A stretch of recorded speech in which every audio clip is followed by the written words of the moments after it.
Umlandeli laKhuzani useniphize omunye umlisa obencoma i-performance igama Elisha wagcina esefaka igama laKhuzani kule nkulumo yakhe. Ade ngibuka i-performance igama Elisha. Ibe yinhle kakhulu. Awudlula.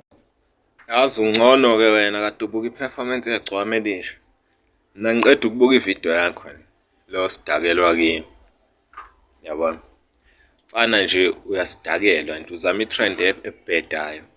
Ngeke uqhathanise uKhuzani negama Elisha. uKhuzani akanantanga. Oqala nje lokho. Igama Elisha yiphi performance yake kwathiwa ke leni mfanazi ungasinyeli nje i-performance yaKhuzani neyagama Elisha ngeke nje uzuyifanise nje.